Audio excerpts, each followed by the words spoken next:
What is going on, everybody? Welcome back to another video. My name is CallMePhi. I hope you guys are all having a great day, and I hope that after this video your day gets a little bit better. Today I'm going to be showing you guys a full solo guide on how to do the new Outbreak Easter egg. I know you're all very busy with this new Easter egg, so let's just get right into it. So first off, guys, I want to go over the class setup super quick. For the weapons, you're going to want to have either the Howler shotgun or the Gallows shotgun. Having one of these two weapons is going to be crucial for the final part of the Easter egg. As your second weapon, you want to have the M16, or if you prefer, you can take another burst tactical rifle like the Carve or the AUG, but I definitely recommend the M16. For the field upgrade, you'll want to have Frenzied Guard. This is for two reasons. One, if you run out of armor, you can use Frenzied Guard to refill it. Secondly, it will be very helpful during the boss fight because you'll have a lot of zombies chasing you. Now, I think it goes without saying, you want to have the shotgun and tactical rifle classes max level, as well as having the Frenzied Guard field upgrade max level. For ammo mods, you want Brain Rot for your shotgun and Cryo Freeze for your M16. Now, personally, I prefer the Howard, and you probably saw that in the first little part of that video, and that's just personal preference. Absolutely, you can go with the Gallo as well. So now that you've got your class set up, let's hop into a game. In order to actually start the Easter egg, you'll have to first get to World Difficulty 3. Now that doesn't mean that you should rush through the other worlds. In fact, you want to take your time. Finish the world challenges, upgrade your weapons, get perks, and get a lot of points. You're going to need all these things for the later parts of the Easter egg. So now that you've reached difficulty 3, you can start the Easter egg. Now the first part is very simple. You'll want to find a radio somewhere in the map. Luckily, these only spawn in the same place, and they spawn on every map. Unfortunately, every time I've done the Easter egg, I always end up on Rucka for this part, so I only have footage of that one. However, I'll put up some maps for the others, and I'll show you where they are. Now for this part of the Easter egg, you want to have subtitles on as well, because it will be very helpful for the radio transmissions. So, for Alpine, the radio can be found in the Steep Grove area near the gas tanks. At Sanatorium, the radio will be underneath the large sanatorium building by the feet of the statue. On Duga, you'll find the radio on the SAM site. Ruka, you see in the video here, you'll find it in the green tent by the Pack-a-Punch. And finally, on Golova, you'll find the radio in the lower farmstead area on a pile of wood. Now, once you've found the radio transmissions, you'll click on it and it'll start an ambush of zombies. After killing them, the radio will broadcast a signal. Now, in order to listen to the message, you'll have to find 3 amplifiers. Fortunately, you'll find all of these in the same area as the first radio, so you won't have to go too far. Once you've found each amplifier, you'll have to click on it to change its signal to the same as the original audio. This is where the subtitles come in handy because it will tell you which signal you're on. While doing this, you may have to click a few times, and sometimes another ambush will start midway. Once you kill all the zombies, you can just go back and change the signal again. Now, once all 3 amplifiers are on the same frequency, you can go back to the original radio and play the full transmission. Doing this will give you some essence as well as a yellow ball. Pick up the ball and you can go to the objective. Once you've finished the objective, go to the beacon as you would on a regular game, and a third option will pop up. You'll have Warp, Exfil, and Call Maxis. So you just call Maxis, listen to her talk, and then you can head on to the next world. For this next part of the game, if you spawn in Rucka, you'll have to move on to the next difficulty because Rucka does not have a projector, which is crucial for this part of the Easter egg. So now if you're on Duga, Alpine, Sanatorium, or Golova, you can do the next part of the mission. For this part, you'll have to go around the map to find and shoot little stone monkey bombs. Like the radios, these spawn in the same place every time. So if you're on Duga, the 4 monkey bombs can be found in these places. I'll put a map up, but I'll also explain them. The bunker area in the red bunker, the base entrance on top of this building, the bus depot behind this wall, and in the hilly clearance area on this concrete structure. As you can see here, there's a little M beside the monkey. This means that this monkey will drop a piece for the next Easter egg. On Alpine, you can find the first monkey at the top of the map and the hillside cabins on the bookshelf here. The second can be found in the bathhouse area on the second floor of this building here. Now, unfortunately, my recording cut out for some reason at this part, but the last 2 monkeys can be found in these 2 locations.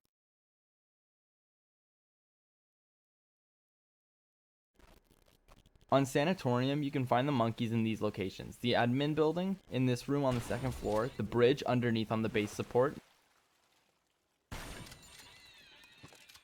the bathhouse on this beam, and in the hills here.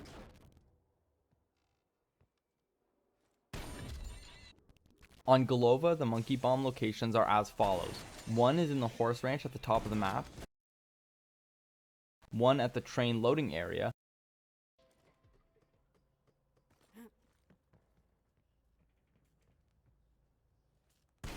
one in the industrial packaging area, and one in the church up at the top floor.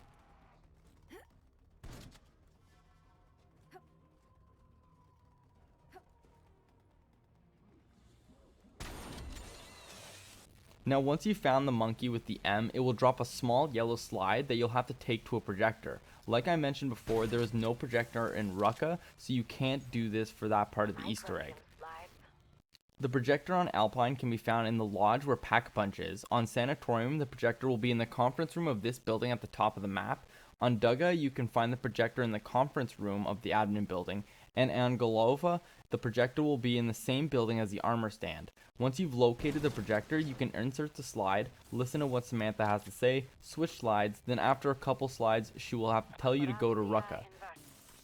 Now this is very important to note that once you go to Rucka, you will no longer be able to change maps, and therefore if you aren't completely prepared yet, you should continue to do so before progressing. However, if you do go into Rucka and you're not completely done preparing yet, you will be able to complete world challenges because they will still spawn, and these should help you get the last minute things that you need. But anyways, once you've gotten to Rucka, there will be a star marking the objective, like on any other regular game. But this will not lead you to a challenge, but rather an elevator that you will use to go to the final part of the Easter egg. It's important to note that once you go down the elevator, you will not be able to go back up, so make sure you're completely ready with all your perks, Pack-a-Punch, armor, and weapon upgrades. If you do go down, while in the underground area, there is a perk machine, Pack-a-Punch, and armor stand, as well as a crafting bench where you can get the rest of the things that you need. However, this is always risky to use these things because when you're down there will be a steady flow of zombies. Now once you've reached the underground missile silo, you'll have to make your way over to a console. To do this, you'll have to go through this first area, which is just a small corridor, and then you'll make your way into a larger missile silo. You're going to want to go up the stairs or the rappel line, and then you're going to want to make your way through the main hub area over to this next section, and then you're going to jump down. Now it sounds very complicated, but it's really not. Now once you've reached the console, you can shut down the lockdown and a cutscene will begin. I'm not going to show the cutscene in the interest of making this video quicker though. Now at the end of the cutscene, Ravenov will tell you to collect the launch keys. This part is probably the trickiest part before the final boss fight, because not only will you be doing small objectives, but you're also going to have to deal with a swarm of zombies. Now for the first key, you'll have to make your way back over to the main hub area, where you will then get swarmed by dozens of mimics. This is where brain rot really comes in handy. Kill off the mimics and then make your way into this small corridor here. You'll see there's this dead guy at the end and you'll want to interact with him. A red mimic will then spawn, which you'll have to kill to get the first key. Now once you've got the key, you can make your way over to area A for the next one. Go to the bottom and into one of these little red tunnels to find this banana essence trap. Now you have to walk around to find the blue monkey in the vents. You will be able to hear him squeaking around, so you can use that to locate him. Once you see him, don't get too close or you'll scare him off. Kill off the zombies around you and then throw this essence trap directly underneath him. After a few seconds, the monkey will teleport down to the trap, where you'll then have to trigger the essence trap in order to trap the monkey. Then you can go over to the trap, interact with it, and you'll get the second key. Target in range.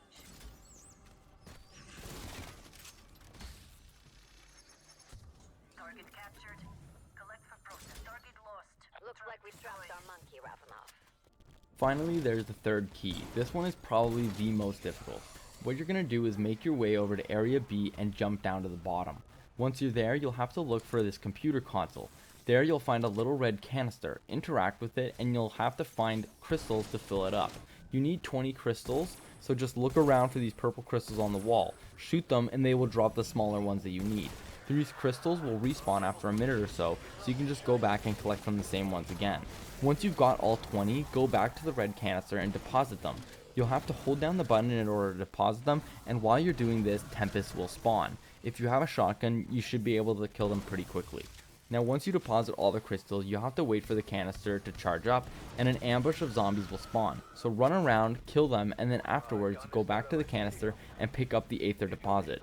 Now run to area D, down these stairs to this giant jellyfish, and blast it with the Aether ability. You'll then float into the jellyfish where you'll find the final key.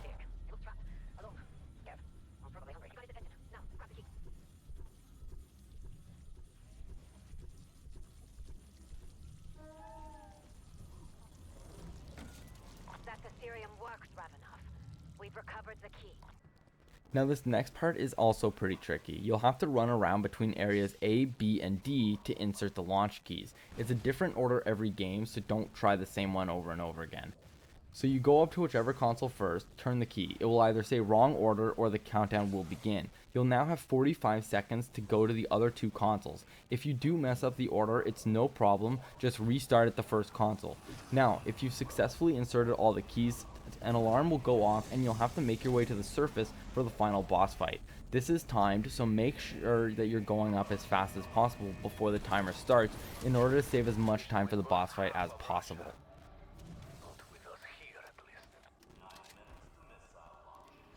Now, once you go through the door, the boss fight will begin. The fight itself is fairly straightforward. Shoot the Legion Tempest in the chest in order to break his shield. Once his shield is broken, he will collapse, at which point you'll have to shoot the floating orbs. For every orb you destroy, the Legion will lose a third of his health. For the part where you're breaking his shield, this is where you'll want to use your M16. If you have the tactical rifle's weapon class max level, the further away you are, the more damage you'll do, so try to keep as much distance as possible. Now once you've broken the shield and the Legion collapses, run towards him with your shotgun and use your frenzied guard. This will make it so that the zombies are slower, giving you more time to shoot the orb. If your shield is low, you can also use this time to kill a zombie to replenish it. Now you'll have to do this at least 3 times, once for each orb. It's also important to note that you can only destroy 1 orb per shield break, so focus on 1 orb at a time. Now while you're doing the boss fight, you'll also have to deal with a constant stream of zombies and elites. For this reason, you'll want to continue moving at all times, and while you train your zombies, try to put as many bullets into the Legion as possible. If you find you're getting overwhelmed with the horde, you can either turn on them and shoot, or throw a monkey bomb. As for the elites, don't focus on attacking them other than the mimics. As annoying as they are, the soldats, megatons, and manglers are all very slow. So you should kill the mimics if you can, because not only are they much quicker, but they can also grab you, which will make you lose time. And guys, that's pretty much it for the boss fight. Other than that, it's pretty much just up to you trying to take your time, be very cautious of what's around you, and don't stress too much. Now this is by far the most difficult and time consuming Easter egg in the game, and the boss fight is especially hard, so if you don't beat it the first time, just try again and again. It's so much easier in a group, but I know a lot of you, like myself, play this game alone more often than not, so I figured I'd make this solo guide for you guys. But that's it, guys. That's literally all there is to it. Thank you so much for watching. I hope I was able to help you out. If so, don't forget to drop a like, and if you're new to the channel, don't forget to subscribe. Thanks so much for watching, guys, and I'll see you in the next one. Peace.